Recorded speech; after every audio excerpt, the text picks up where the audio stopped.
It's a hot summer day at Clemson University, and I am a program advisor for low-income first-generation students from what we call the Low Country in South Carolina.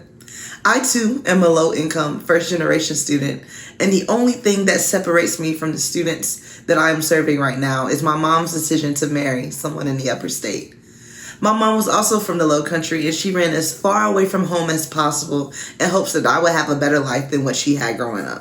There are drastically different opportunities and income levels in South Carolina solely on the region that you live in. Knowing that I am only one critical decision away from these students' experiences, I see it as an obligation to lift them up.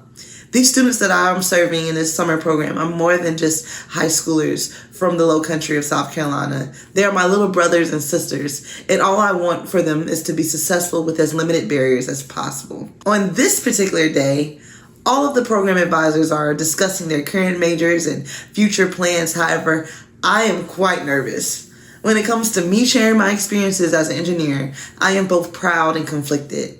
I am proud that at this point, I am now a third-year engineer with only a few credits left before I graduate.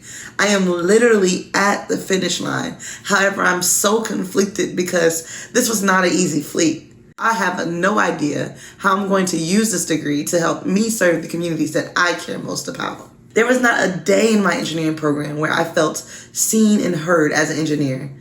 I am this close to getting my degree, but still so far from knowing that this is exactly where I belong. Both inside and outside of the classroom, I received messages that I was far from what anyone considered to be an engineer. Despite preparing to be an engineer since the 6th grade, I'll be told by peers that I was only here because of affirmative action. Every first day of classes, I would just close my eyes and hope that I see at least 5 people of color, only to be disappointed every time. While students on campus are protesting to remove statues of people that thrived on lynching Black people, I received feedback on exams that said I was a failure over and over again, just for the grades to be curved in the end. At this point, I thought I was the only one that went through this, so I hid myself in isolation. Being the only Black woman in the classroom, I felt like I represented the entire Black community. One wrong perception from a group member would lie entirely on my community, so I would not miss a meeting, always had to take notes, and I needed to always go above and beyond, only to find out that I was left out of the group chat by mistake every single time. To avoid explaining why I didn't feel safe in my group projects to the professor, I just started begging to just work alone.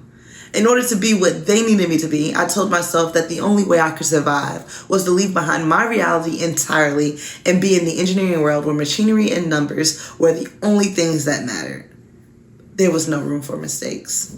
In trying to leave my world and be an imposter in this engineering world, I forgot what mattered most to me, and that is underserved communities like the ones I'm working for in this summer program. Of all of the engineering books that I've read, I saw no text that could actually help underserved communities like the ones in the Low Country of South Carolina. I was told by getting an engineering degree, I would be able to use math and science to improve society. However, this idea was never mentioned in the classroom. Our purpose as engineers was to improve industry and make more money. I was only able to cope through my engineering program by serving my community in student organizations and programs such as the one that I'm working for right now. However, what I did not think about is that by being a program advisor for these students, I had become a role model.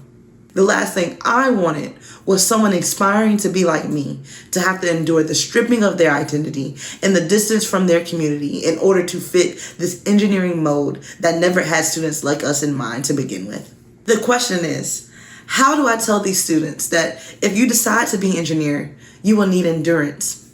And not the good kind, the kind that makes you depressed to be a Black woman, but at the very same time, happy that your Black girl magic has carried you this far.